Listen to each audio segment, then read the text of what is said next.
وسلم يتبع الميت ثلاثة فيرجع اثنان ويبقى واحد يتبعه أهله وماله وعمله فيرجع أهله وماله ويبقى عمله رواه مسلم أو كما قال رسول الله صلى الله عليه وسلم۔ ہر طرح کی تعریفات، تسبیحات، کبریائی کی باتیں، عزت کی، جلال کی، بلندی کی، رفعت کی، پاکیزگی کی تمام باتیں اللہ احکم الحاکمین کے لیے ہیں۔ وہ ہمارا رب ہے، خالق ہے، مالک ہے، واحد القہار ہے، وحدہ لا شریک ہے، ہر قسم کے شرک سے آمیزش سے وہ پاک ہے۔ اور درود و سلام سید الانبیاء، امام الانبیاء، سرور کونین، احمد مجتبیٰ، سید الاولین والآخرین، جناب محمد الرسول اللہ صلی اللہ علیہ وسلم کی ذات گرامی پر ہے۔ اللہ رب العزت نے جناب رسول اللہ صلی اللہ علیہ وسلم کو ہم انسانوں کی رشد و ہدایت کے لیے مبعوث فرمایا ہے۔ یقیناً وہ شخص بڑا ہی کامیاب ہے، کامران ہے، جس نے اپنی اس مختصر زندگی کو جناب رسول اللہ صلی اللہ علیہ وآلہ وبارک وسلم کے حکم کے مطابق، آپ کی سنت اور سیرت کے مطابق بنا لیا۔ سامعین محترم، وہ شخص کامیاب ہے، کامران ہے، اس کے نصیب انشاءاللہ العزیز بہت ہی اچھے اور اعلیٰ ہوں گے۔ سامعین محترم، قرآن کریم کی ایک آیت کریمہ اور صحیح مسلم سے 7224 نمبر حدیث میں نے آپ کے سامنے خطبہ مسنونہ میں تلاوت کی ہے۔ قرآن کریم کی آیت کریمہ میں اللہ رب العزت ارشاد فرماتے ہیں، کل نفس ذائقۃ الموت، ہر جان نے، ہر نفس نے موت کا ذائقہ چکھنا ہے۔ اور آگے اللہ رب العزت فرماتے ہیں وَنَبْلُوكُمْ بِالْخَيْرِ، ہم پھر اس موت کے ساتھ تمہیں آزماتے ہیں کہ تم میں اعمال صالحہ کرنے والے کون ہیں اور نافرمانی، شر اور بغاوت کرنے والے لوگ کون ہیں۔ اللہ اکبر۔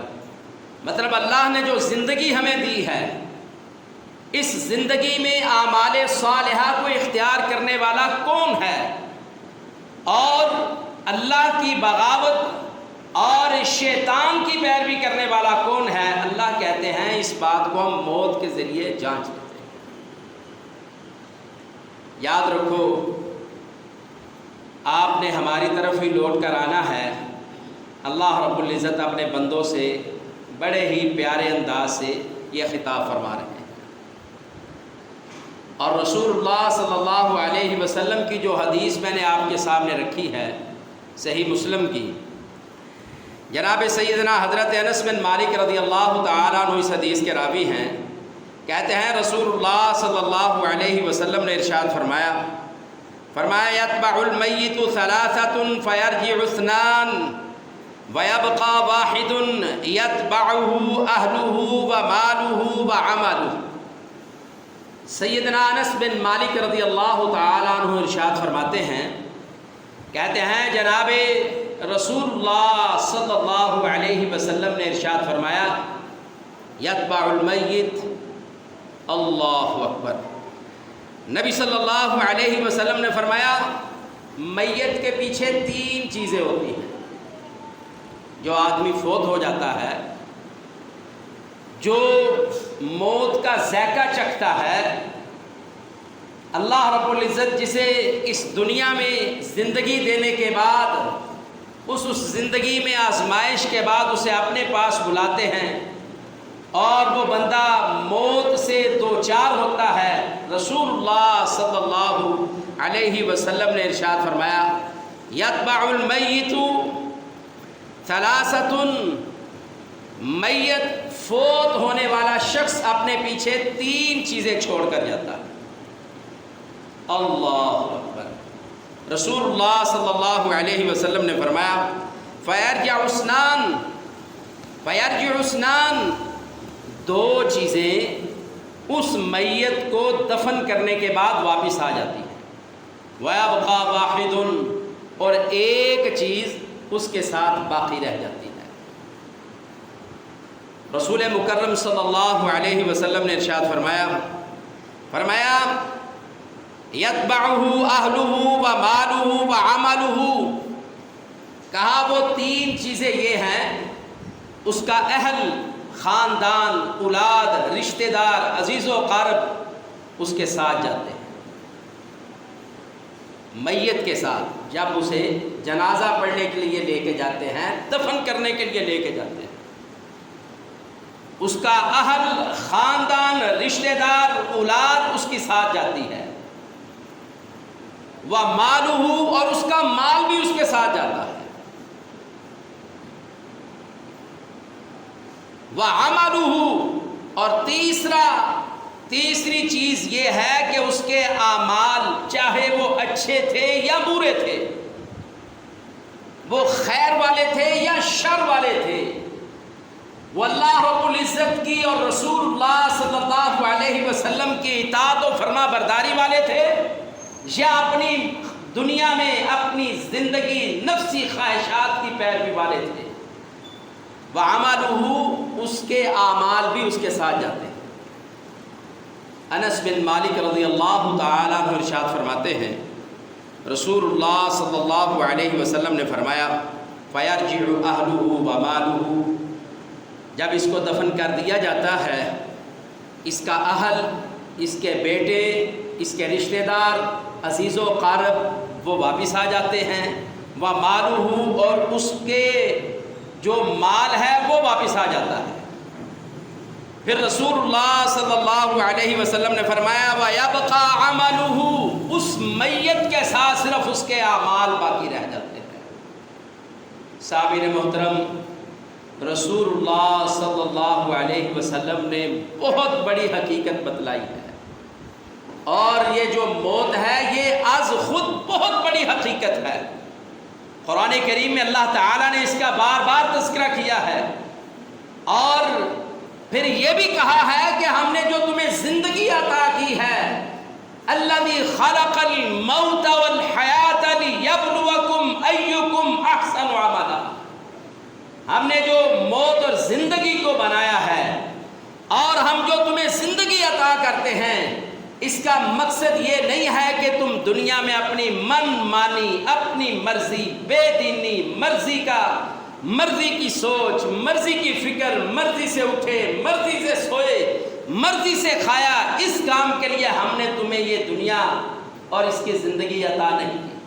فرمایا ایکم احسن عملا، ہم نے یہ دنیا تمہیں اس لیے دی ہے کہ ہم دیکھ سکیں تم میں اعمال بہترین کرنے والا کون ہے، اچھے اعمال لے کر آنے والا کون ہے، اور ہماری فرما برداری اور اطاعت کرنے والا کون ہے جو اس دنیا میں آ کر اپنے رب کو رب مان لے، اور محمد کریم صلی اللہ علیہ وسلم کو اپنا رہبر و رہنما مان لے۔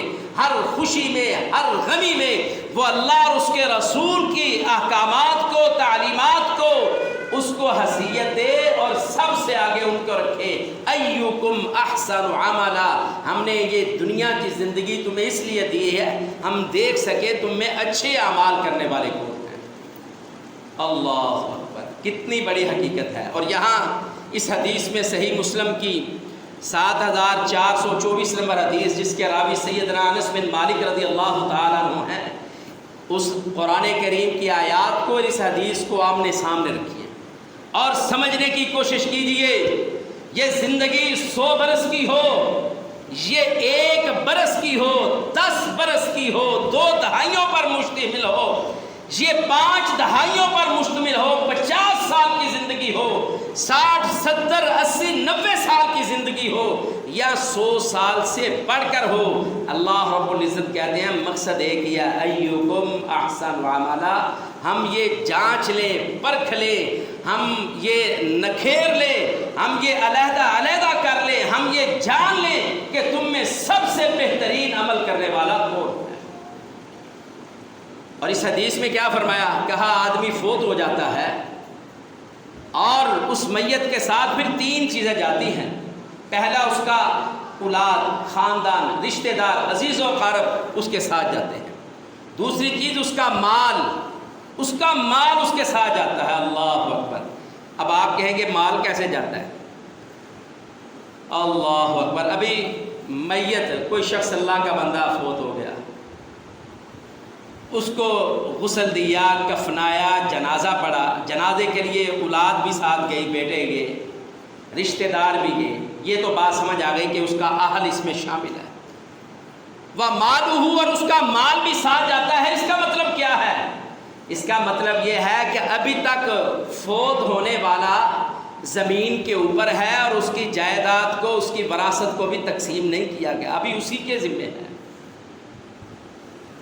اب اس کا جنازہ پڑھ کے اس کو زمین میں دفن کر کے، قبر میں دفن کر کے مٹی ڈال کر دعا کر کے واپس آتے ہیں تو ابھی اس کا مال واپس آ رہا ہے۔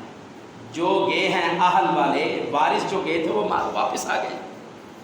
اور تیسری چیز جو رسول اللہ صلی اللہ علیہ وسلم نے بتلائی، وہ عملہ، اب وہ میت جو دنیا میں زندگی کی حالت میں اس دنیا میں جو بھی اعمال کرتا رہا، وہ اچھے تھے، نیک تھے، صالح تھے، وہ بہترین اعمال تھے، اللہ کی رضا والے تھے، محمد الرسول اللہ صلی اللہ علیہ وسلم کی اطاعت والے تھے، آپ کی فرما برداری والے تھے، وہ سارے اعمال اس کے پاس قبر میں ٹھہر گئے۔ اللہ اکبر، کتنی بڑی حقیقت ہے۔ وہاں کہا ایوکم احسن عملا، ہم جانچیں گے، آزمائیں گے، دیکھیں گے اس دنیا کی زندگی کو لے کر اس زندگی میں اچھے عمل کرنے والا کون ہے، ہم دیکھیں گے۔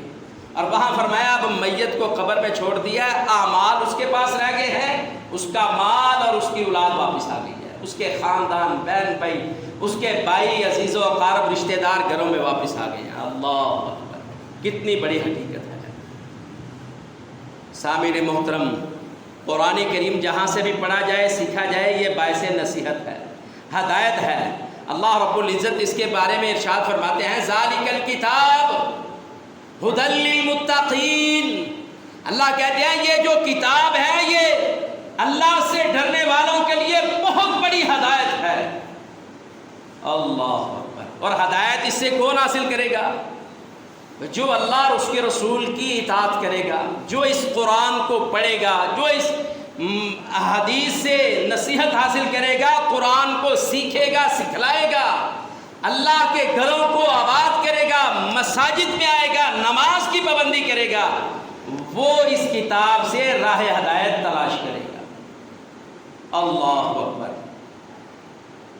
رسول اللہ صلی اللہ علیہ وسلم کی حدیث، ایک اور حدیث ہے سیدنا حضرت ابو ہریرہ رضی اللہ تعالی عنہ، اس کی حدیث کے راوی ہیں، اور یہ بھی صحیح مسلم کی ہے، 4223 نمبر حدیث ہے۔ سیدنا ابو ہریرہ رضی اللہ تعالی عنہ ارشاد فرماتے ہیں، کہتے ہیں جناب رسول اللہ صلی اللہ علیہ وسلم نے ارشاد فرمایا اذا مات الانسان، نبی مکرم صلی اللہ علیہ وسلم نے اپنے صحابہ سے مخاطب ہو کر کہا، لوگو جب انسان مر جاتا ہے، جب انسان مر جاتا ہے، فوت ہو جاتا ہے، اللہ اکبر، فرمایا انقطع عنہ عملہ الا من ثلاثۃ، ہر قسم کے اس کے اعمال، وہ اچھے تھے، وہ برے تھے، وہ اچھے تھے، وہ برے تھے، وہ ہر قسم کے اعمال اللہ رب العزت ان کو ختم کر دیتے ہیں، کاٹ کے رکھ دیتے ہیں، الا من ثلاثۃ، ہاں 3 قسم کے اعمال ایسے ہیں جن کو اللہ رب العزت جاری رہنے دیتے ہیں، ختم ہونے نہیں دیتے، ان کو نہیں کاٹا جاتا، وہ فوت ہونے والے کے اعمال میں چلے رہتے ہیں، وہ جب تک قیامت آنے تک وہ میت کے لیے اللہ رب العزت ان اعمال کو جاری فرما دیتے ہیں۔ وہ کون سے ایسے اعمال ہیں، وہ کون سے ایسے کام ہیں جو آدمی کے فوت ہونے کے بعد بھی اس کو اس کا فائدہ ہوگا؟ جناب سیدنا حضرت ابو ہریرہ رضی اللہ تعالیٰ عنہ بیان فرماتے ہیں، رسول اللہ صلی اللہ علیہ وسلم نے فرمایا صدقۃ جاریۃ، ان 3 اعمال میں اور بھی احادیث کو اگر جمع کیا جائے، اور بھی احادیث سے جمع کیا جائے، قریباً 7 سے 10 اعمال ایسے ہیں، لیکن اگر ان 7 اور 10 اعمال کو دیکھا جائے تو بنیاد انہی 3 اعمال کی بنتی ہے، انہی کی وہ شکلیں ہیں۔ اللہ اکبر۔ نبی علیہ الصلوۃ والسلام نے فرمایا صدقۃ جاریۃ، جو فوت ہونے والے کے مرنے کے بعد بھی، انسان کے مرنے کے بعد بھی، قبر میں دفن ہونے کے بعد بھی اس کے لیے جو اعمال جاری رہتے ہیں، ان میں سب سے پہلا صدقہ جاریہ ہے، سب سے پہلا صدقہ جاریہ ہے۔ اللہ اکبر۔ اور صدقہ جاریہ کی شکلیں کیا ہیں؟ بہت ساری اس کی شکلیں ہیں۔ مساجد تعمیر کرنا، مدارس بنانا، لوگوں کو قرآن کریم کے نسخے خرید کر دینا، ان کو گفٹ کرنا، ہدیہ دینا، لوگوں کے پینے کے لیے پانی کی سہولت میسر کرنا، اللہ اکبر، لوگوں کے لیے راستوں کو درست کرنا، کسی کی زندگی کی تکلیف کو دور کرنا، لوگوں کے لیے آسانیاں بانٹنا، یہ ساری وہ چیزیں ہیں جو صدقہ جاریہ میں آتی ہیں۔ اللہ اکبر۔ نبی کریم صلی اللہ علیہ وسلم نے فرمایا صدقۃ جاریۃ، پہلا وہ عمل ہے جو صدقہ جاریہ ہے۔ پھر رسول اللہ صلی اللہ علیہ وسلم نے فرمایا، کہا وہ علم ينتفع به، وہ فوت ہونے والا کسی کو علم سکھلا دیتا ہے، کسی کو پڑھا دیتا ہے، جس سے لوگ فائدہ اٹھاتے رہتے ہیں، ایسا نفع مند علم کسی کو سکھا دیتا ہے، تعلیم دے دیتا ہے۔ اور یاد رکھیے اس تعلیم سے مراد قرآن اور حدیث کی تعلیم ہے، قرآن اور حدیث کی تعلیم ہے۔ اس کے علاوہ دنیا کے اندر جتنی بھی تعلیمات ہیں وہ ایک فن ہے، اور وہ فن دنیا کو بہتر کرنے کے لیے ہے، اس کا آخرت کے ساتھ کوئی تعلق نہیں۔ فرمایا وہ علم ينتفع به، اللہ اس بندے کو یہ توفیق دیتے ہیں، وہ کسی کو نفع مند، نفع بخش علم سکھا دیتا ہے۔ اور وہ علم کون سا ہے؟ قرآن پڑھنا، پڑھانا، سیکھنا، سکھلانا، قرآن کے اسباق سیکھنا، اس کے شان نزول سیکھنا، اس کی تفسیر کو، اس کے ترجمے کو سیکھنا اور آگے سکھلانا، رسول اللہ صلی اللہ علیہ وسلم کی احادیث کو سیکھنا، پڑھنا اور پڑھانا، اور رسول اللہ صلی اللہ علیہ وسلم کی سیرت کو سیکھنا، اور اس سیرت کو سیکھ کر اپنے اوپر اس کا امپلیمنٹ کرنا اور دوسروں کو اس کی ترغیب دینا، یہ ہے علم نافع۔ رسول اللہ صلی اللہ علیہ وسلم نے فرمایا انسان فوت بھی ہو جاتا ہے تو اللہ رب العزت اس علم، نفع بخش علم کا اسے فائدہ دیتے رہتے ہیں۔ اور تیسری چیز رسول اللہ صلی اللہ علیہ وسلم نے فرمایا او ولد صالح یدعو لہ، تیسری وہ چیز ہے کہ اس کے فوت ہونے کے بعد بھی، انسان کے فوت ہونے کے بعد بھی اس کو اس کا اجر ملتا رہتا ہے، وہ ہے اپنے پیچھے نیک اور صالح اولاد چھوڑ کر جانا، جو اپنے والدین کے لیے اللہ سے بخشش کی، مغفرت کی، رحمت کی دعا کرتے رہے۔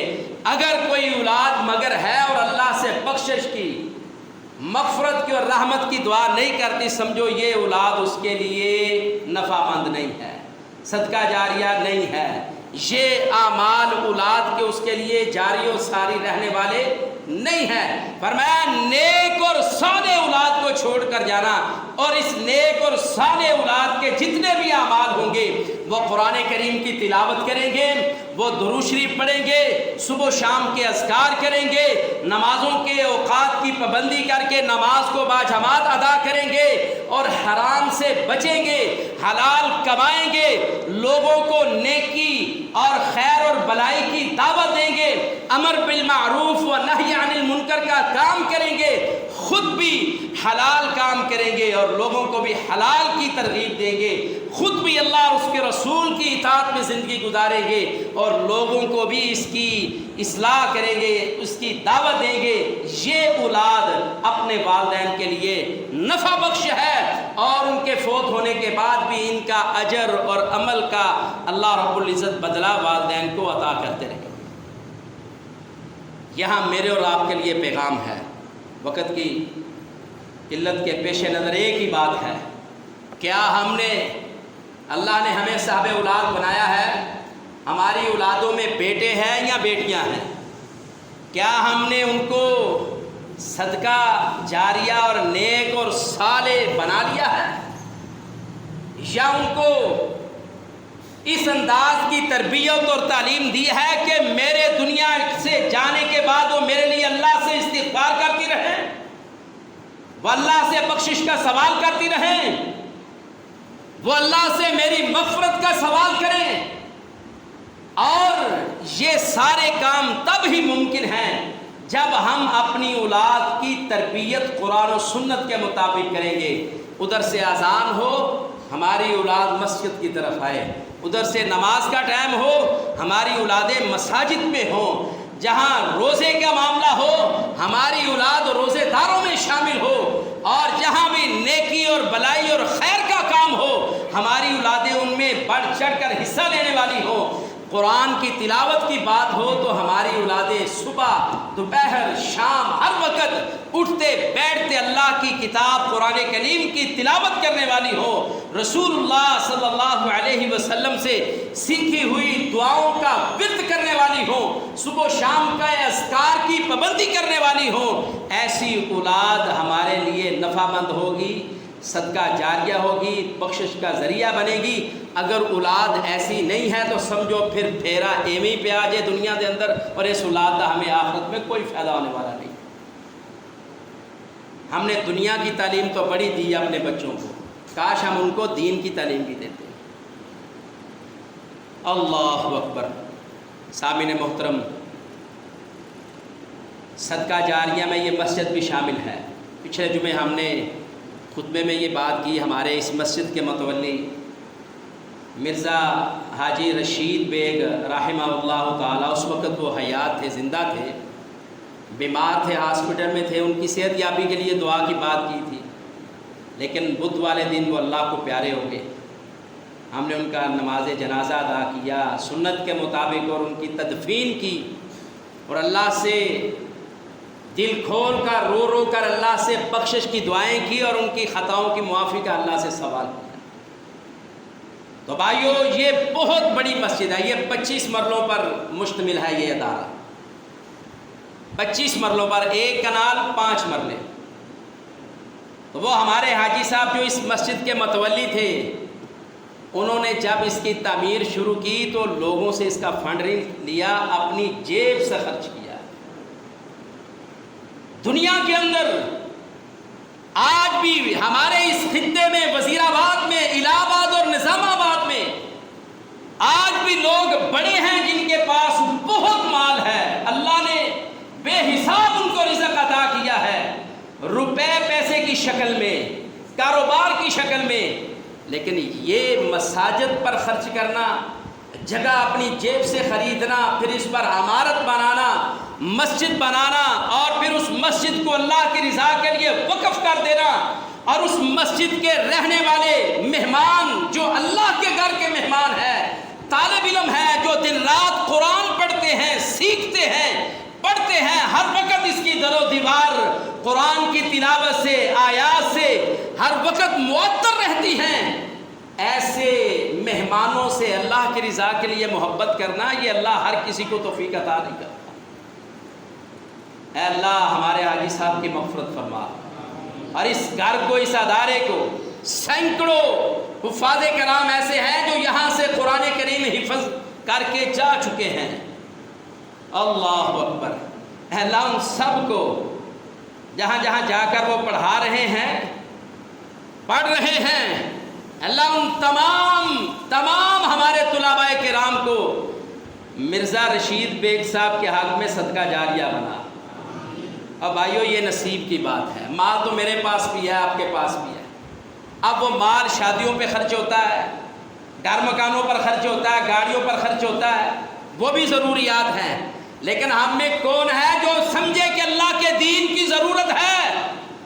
میرا مال اللہ کی رضا کے لیے ہونا چاہیے، مجھے اللہ نے صحت دی ہے، توفیق دی ہے، میری صلاحیتیں، میرا مال، میری اولاد اللہ کے لیے ہونی چاہیے۔